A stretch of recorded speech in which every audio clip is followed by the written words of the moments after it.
আবারও সংসার ভাঙছে তিন্নির। বিতর্ক যেন কিছুতেই পিছু ছাড়তে চায় না মডেল অভিনেত্রী শ্রাবস্তী দত্ত তিন্নির। বিয়ে, বিবাহ বিচ্ছেদ, নেশা ইত্যাদি কারণে বহুদিন ধরেই বিতর্কিত হয়ে আসছেন তিনি। অভিনেতা হিল্লোলের সঙ্গে বিবাহ বিচ্ছেদের পর অনেকটা আড়ালেই চলে যান তিনি। তারপর 2014 সালে আদনান হুদা সাদ নামে এক তরুণের সঙ্গে সংসার করছেন বলে খবর বেরোয়। পরবর্তীতে তিনি নিজেই সে খবরের সত্যতা নিশ্চিত করেন। এরপর অনেকদিন মিডিয়া থেকে বিচ্ছিন্ন থাকেন, কিন্তু সম্প্রতি আবারও তার সংসার ভাঙনের খবর শোনা যাচ্ছে। প্রায় 2 বছর একসাথে থাকলেও এখন নাকি আলাদাই থাকছেন তিন্নি ও সাদ। কিছুদিন আগে সামাজিক যোগাযোগ মাধ্যম ফেসবুকে তিন্নি সম্পর্কে কিছু অভিযোগ তুলে ধরেন সাদ। বাড়ির বাইরে রাত কাটানো, কন্যা আরশির খবর না নেয়া ইত্যাদি অভিযোগ করেন তিনি। তার এক বন্ধুর সঙ্গে অনৈতিক সম্পর্কের কথাও উল্লেখ করেন সাদ। তবে সংসার ভাঙন সম্পর্কিত সমস্ত খবরই গুজব বলে দাবি করেছেন তিনি। সম্প্রতি ফেসবুকে বিবাহ ভাঙন সংক্রান্ত একটি সংবাদ ফেসবুকে শেয়ার করে তিনি লিখেছেন, গুজব আমার পিছু ছাড়ছে না। তবে এসব সংবাদ গুজব হলেই ভালো। তিনি সুখে শান্তিতে সংসার করুক, এটাই আমাদের সকলের প্রত্যাশা। পরিমণির ডানা কাটা পরি। ছবির নাম রক্ত, পরিচালনা করছেন ওয়াজেদ আলী সুমন। সম্প্রতি এ ছবির বাকি কাজ শেষ করতে ভারতে গিয়েছেন পরিমণি। সেখানে এ ছবির জন্য একটি আইটেম গানে পারফর্ম করেন এই অভিনেত্রী। গানটির শিরোনাম আমি ডানা কাটা পরি। এই গানটিতে কণ্ঠ দিয়েছেন বলিউডের জনপ্রিয় গায়িকা কণিকা কাপুর। গানটির বিষয়ে পরিমণি বলেন, এবারই প্রথম বাংলা ছবির গানে কণ্ঠ দিয়েছেন জনপ্রিয় এই গায়িকা, আর আমার নামের সঙ্গে মিল আছে গানটির।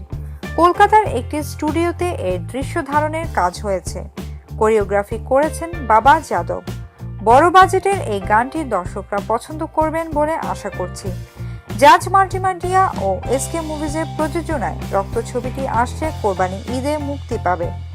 জাজ মাল্টিমিডিয়া ও এসকে মুভিজের প্রযোজনায় রক্ত ছবিটি আসছে কোরবানি ঈদে মুক্তি পাবে। এই ছবিতে পরিমণির বিপরীতে অভিনয় করছেন রোশান। আমি ডানা কাটা পরি শিরোনামের এই গানটি লিখেছেন কলকাতার প্রিয় চট্টোপাধ্যায় এবং সুর করেছেন আকাশ।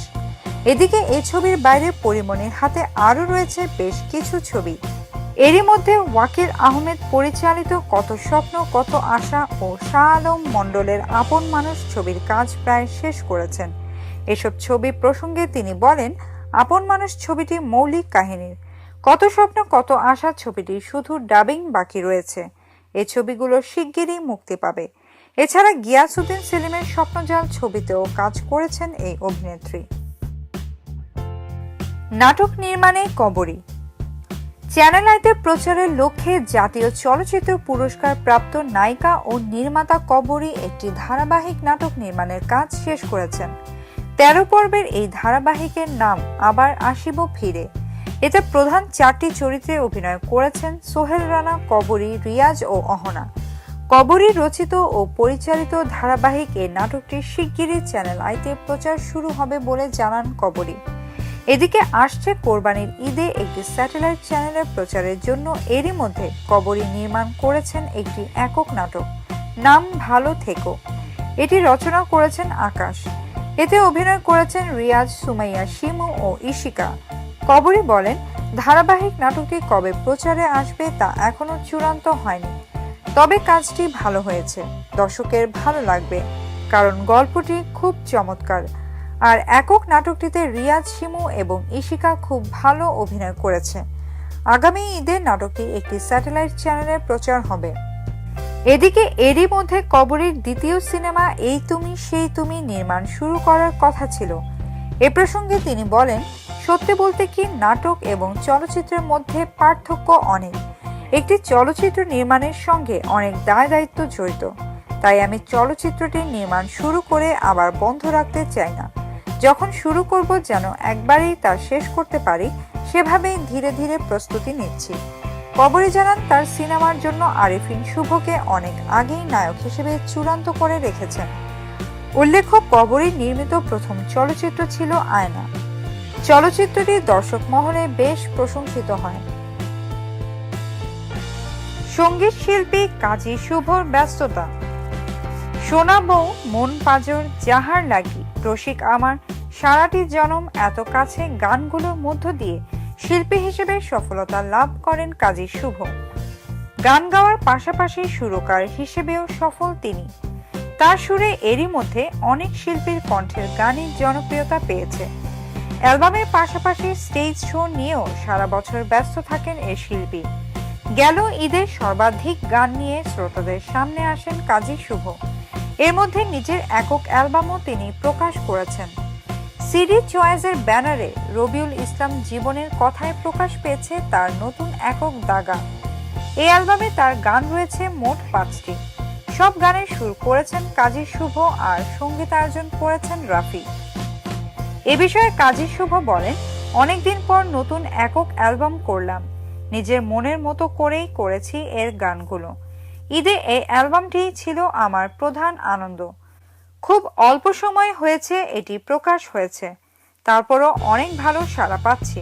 খুব শিগগিরই এখান থেকে একটি গানের মিউজিক ভিডিও করব। এদিকে এই অ্যালবামের বাইরে ঈদের আরও কমপক্ষে হাফ ডজন অ্যালবামে গান করেছেন কাজী শুভ। সব মিলিয়ে 2 ডজনেরও বেশি গান প্রকাশ পেয়েছে তার। এ বিষয়ে কাজী শুভ বলেন, এটা শ্রোতা ও কোম্পানির ডিমান্ড। আমি একজন পেশাগত শিল্পী হিসেবে গানগুলো গেয়েছি, তবে ভালো মানের গানই করার চেষ্টা করেছি। আর বেশি সংখ্যক হলেও বেশ সময় নিয়ে এই গানগুলোর কাজ হয়েছে। দেখা গেছে বছরের প্রথম থেকে গানের কাজ শুরু হলেও তা প্রকাশ হয়েছে ঈদে। তবে যে গানগুলোই প্রকাশ হয়েছে তার মাধ্যমে শ্রোতাদের ভালোবাসা পাচ্ছি, এটাই আমার কাছে মুখ্য বিষয়। এদিকে এই গানের বাইরেও সিডি চয়েসের ব্যানারে প্রকাশ হয়েছে কাজী শুভর নতুন গানের ভিডিও। দুঃখ বলি নামক এই গানের কথা ও সুর রচনা করেছেন হুমায়ুন কবির। ঈদে অনেক গানে কণ্ঠ দিয়েছেন। তাহলে কি অডিও ইন্ডাস্ট্রির অবস্থা এখন ভালো? কাজী শুভ বলেন, আমি মনে করি ইন্ডাস্ট্রি আবার ঘুরে দাঁড়াচ্ছে। এর একটি প্রকৃত উদাহরণ ছিল এবারের ঈদ। এই ঈদে শুধু আমার নয়, সিনিয়র ও তরুণ প্রজন্মের শিল্পীদের অনেক গান প্রকাশ হয়েছে। এটা অত্যন্ত ইতিবাচক একটি বিষয়। কোম্পানিগুলো এখন অ্যালবামে ভালো বিনিয়োগ করছে, পাশাপাশি বিভিন্ন টেলিকম কোম্পানিও এগিয়ে আসছে। সব মিলিয়ে একটি উৎসব মুখর পরিবেশ সৃষ্টি হয়েছে। আমার বিশ্বাস সামনে আরো ভালো হবে ইন্ডাস্ট্রির অবস্থা। তবে গুলশানের ক্যাফেতে হামলার ঘটনায় ঈদের আগে আতঙ্ক ছড়িয়েছিল মানুষের মাঝে, তাই সেই সময়টা গানের প্রতি মানুষের মনোযোগও ছিল কম।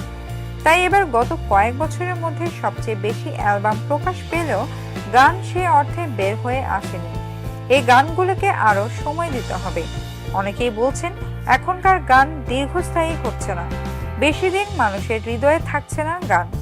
চলতি প্রজন্মের একজন শিল্পী সঙ্গীত সুরকার হিসেবে এ বিষয়ে আপনার বক্তব্য কি জানতে চাইলে শুভ বলেন, এটার সঙ্গে আমি একমত নই। অনেক গান হচ্ছে, পাশাপাশি আবার খারাপ গানও হচ্ছে। এটা সবসময়ই হয়েছে। এর মধ্যে থেকে শ্রোতারা ভালো গানগুলোই গ্রহণ করছেন। আর গান টিকে থাকা না থাকার বিষয়টি সময়ের হাতে ছেড়ে দিতে হবে। আজ থেকে 20 বছর পর বোঝা যাবে আসলে এখনকার গানের দীর্ঘস্থায়িত্বের বিষয়টি। সংসার কেমন চলছে এ বিষয়ে জানতে চাইলে তিনি বলেন, আমার স্ত্রী ও মেয়ে পূর্ণতাকে নিয়ে আমার সংসার, ওরাই আমার পৃথিবী। আল্লাহর রহমতে অনেক ভালো আছি আমরা, ভালোভাবেই দিন কাটছে। এভাবেই যেন সারা জীবন থাকতে পারে, সবাই দোয়া করবেন। লড়াইয়ে নামছেন শাহরুখ খান ও বিদ্যা বালান। যদি একই সময়ে মুক্তি পায় তবে শাহরুখ খানের রইস, ঋত্বিক রোশনের কাবিলের বুলেটে জর্জরিত হবেই। তবে একই সময়ে মুক্তি না পেলে তা নাও হতে পারে, কিন্তু এটা নিশ্চিত ঘায়েল হোক বা না হোক। বিদ্যা বালানের কাহানি 2 এর সাথে বক্স অফিস যুদ্ধে নামছে শাহরুখের ডিয়ার জিন্দেগি। চলতি বছরের 25শে নভেম্বর মুক্তি পাচ্ছে ডিয়ার জিন্দেগি। একই দিন মুক্তি পাচ্ছে কাহানি 2ও। সম্প্রতি গৌরী সিন্ধে পরিচালিত ডিয়ার জিন্দেগি ছবির ফার্স্ট লুক প্রকাশিত হয়। এবার এই ছবির মুক্তির তারিখ ঘোষণা করা হয়েছে। এতে শাহরুখের নায়িকা হিসেবে আছেন আলিয়া ভাট। এটা গৌরীর দ্বিতীয় ছবি। তার প্রথম ছবি ইংলিশ ভিংলিশ ব্যাপক প্রশংসিত হয়েছিল। 2012 সালে সুজয় ঘোষের কাহানি মুক্তি পায়। এতে মুখ্য ভূমিকায় অভিনয় করেন বিদ্যা। ছবিটি ওই সময় ভালোই সাড়া জাগায়। আর সে কারণে এবার এই ছবির সিকুয়েল আসছে এবং তার জন্য তারিখ নির্ধারণ করা হয়েছে 25 নভেম্বরকে। সিকুয়েলে বিদ্যা ছাড়াও আছে অর্জুন রামপাল ও জাগাল হান্সরাজ। বিনোদন জগতে নিত্য নতুন খবরাখবর জানতে রিপোর্টার জরিনা চ্যানেলটি সাবস্ক্রাইব করুন, লাইক, কমেন্ট এবং শেয়ার দিতে ভুলবেন না।